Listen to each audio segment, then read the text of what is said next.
article, which is Daily Mail. Richard Littlejohn, we're not going to take it anymore. You can sleep with your wife, but you can't play tennis with her. You can shoot ducks, but you can't feed them. Boffins scare us with graphs and then change them.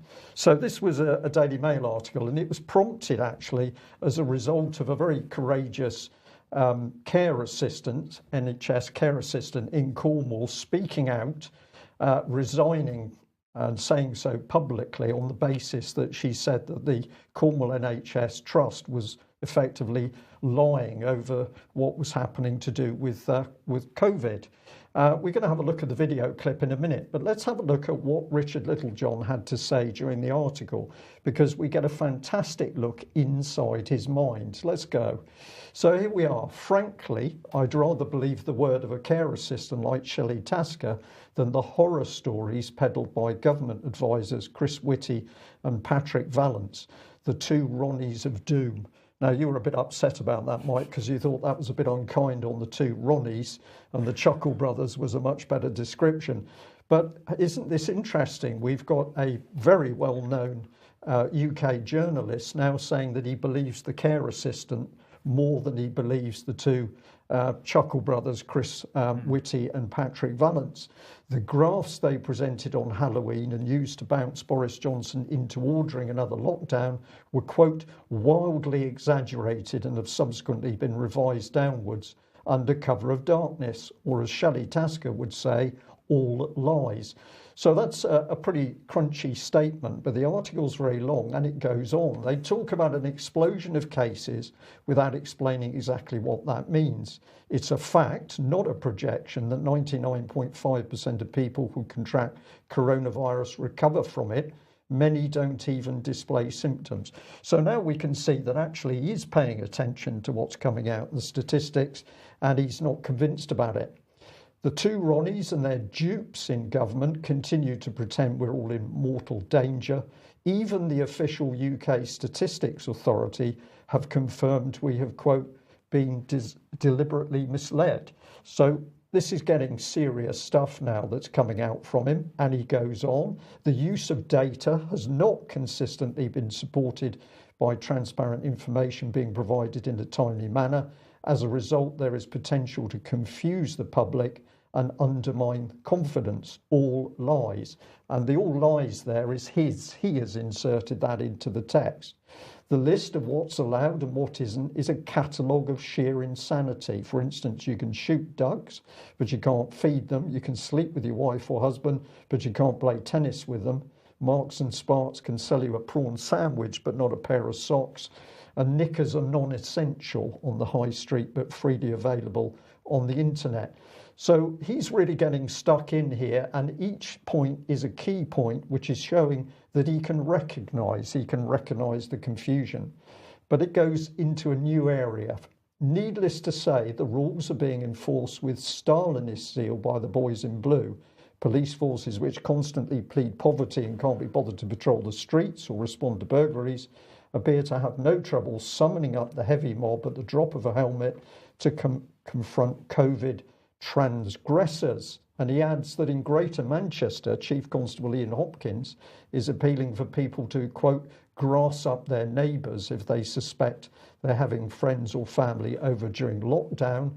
And he qualifies this by saying this is a sinister abuse of power, reminiscent of life in Stasi-controlled communist East Germany, portrayed chillingly in the movie The Lives of Others. This is how freedom dies.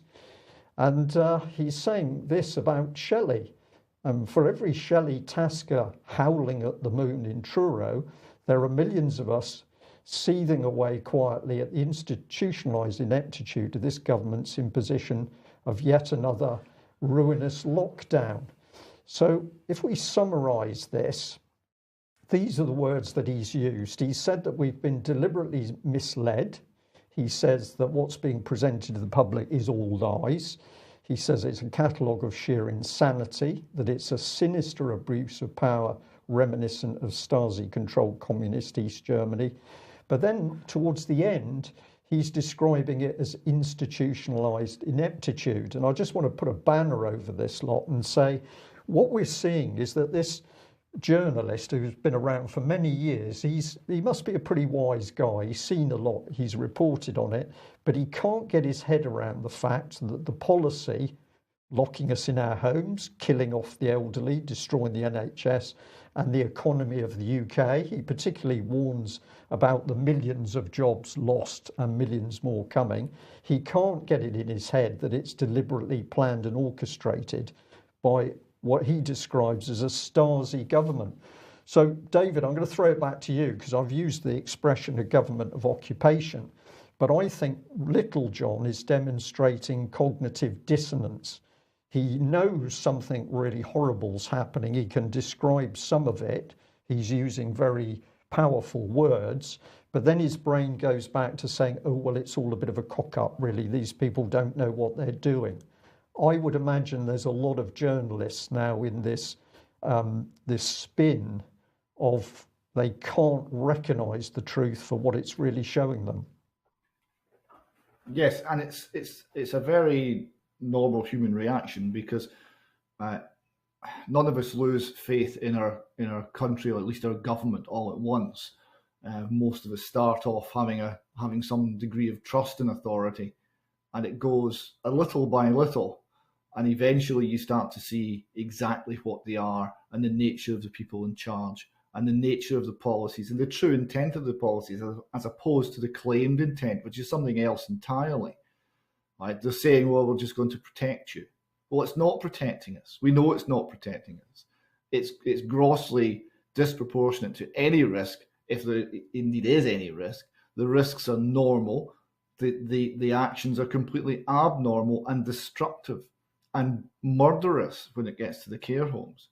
Yeah, he's getting there, but it will take a while to turn around and say, yes, this is deliberate, because it can be nothing else.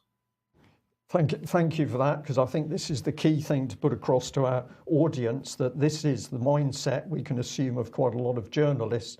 So they need all the help they can get. They need pushing, they need prodding, they need the facts and evidence to get them to really understand we're being attacked by our own government.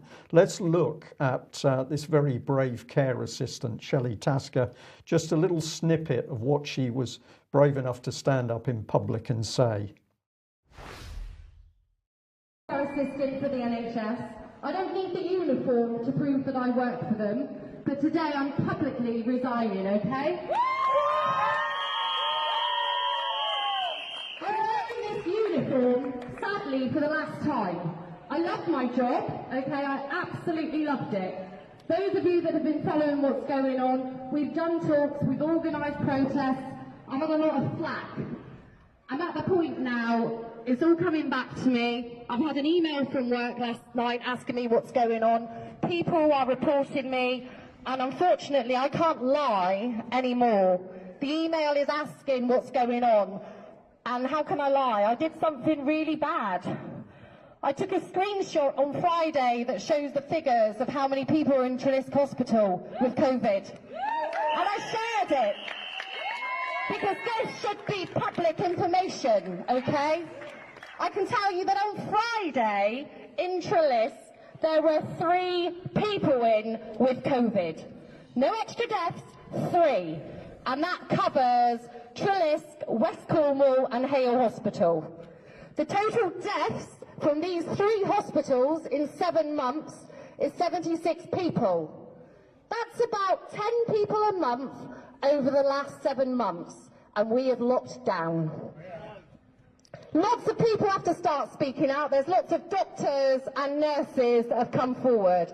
They're all on restricted duties, they're all seeing solicitors, etc. Well, I've decided there's no point. I have gone against the rules within the NHS. I have shared confidential information that people need to see, okay?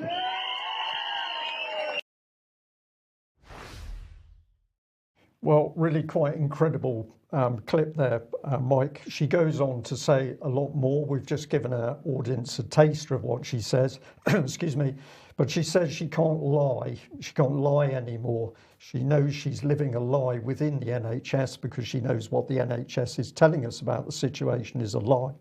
and she's resigned as a result of that. And she said, I'm going to tell the public the truth. So good on you, girl, is what I say. But let's get back into how this was reported. And we go back to the 5th of November. This is a quote from a Mail Online article which was all about her making that talk on the streets. And in it was this quote: a spokesperson for Royal Cornwall Hospital's NHS Trust told the Mail Online, "We're in the middle of a once-in-a-lifetime pandemic, and it is unacceptable for anybody to spread lies which could be harmful to people's health, let alone from somebody in a respected position." So publicly, the Royal Cornwall Hospital Trust said that effectively Shelley Tasker was lying about what she said. They also added another bit, and I think people recognise this: the public's incredible support for the NHS played a major role in helping us handle the first wave of coronavirus, and as we face a potential second wave, it's absolutely vital our staff and the public follow the latest public health guidance to help keep us all safe. Now, this is clearly guff, because what it is doing is it's backpedaling the fear that we're in some amazing pandemic. But what Shelley was able to prove from being inside the system and taking screenshots of screens within the NHS, that there was virtually nobody with COVID in the whole of the Cornwall NHS system. In fact, 3 people in a serious position. So here's Little John, and this is what he said. "Some may dismiss Shelley, her tirade, as the rantings of a woman driven to distraction by the pandemic. Then again, haven't we all gone slightly bonkers over the past 8 months? Her figures may be purely anecdotal, but she doesn't appear to be far wide of the mark." This is Shelley saying it's a lie. There's nobody in hospital. And the article then continued. "Yesterday, the chief executive of the Royal Cornwall Hospital Trust confirmed that in the county's main hospital, there are just 7 patients suffering from coronavirus, 3 of them in intensive care." And Little John correctly says, "Yet on the strength of that minuscule number of cases, a county of 565,000 people is being shut down. Businesses are again closing their doors and many will never reopen. Cornwall, like the rest of the country, is braced for a jobs bloodbath."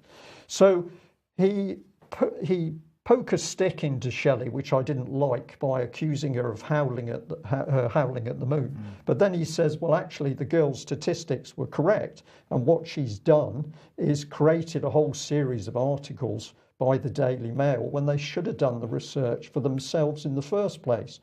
But we took the opportunity to talk to Cornwall NHS Trust this morning. We attempted to speak to Kate Shields, the chief executive, in order to ask them why, if Shelley Tasker was correct in the numbers that she mentioned publicly, the trust would call her a liar.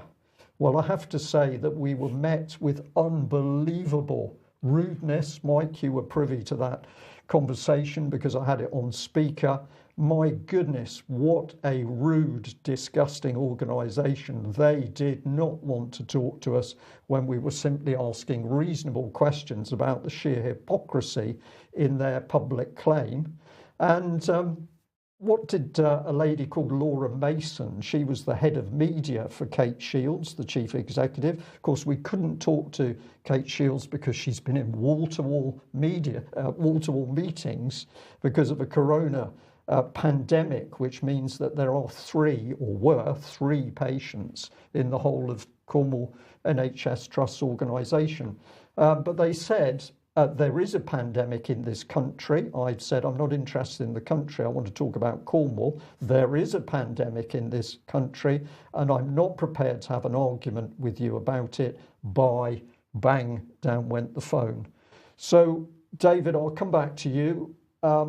This is the sort of attitude we're getting from the authorities.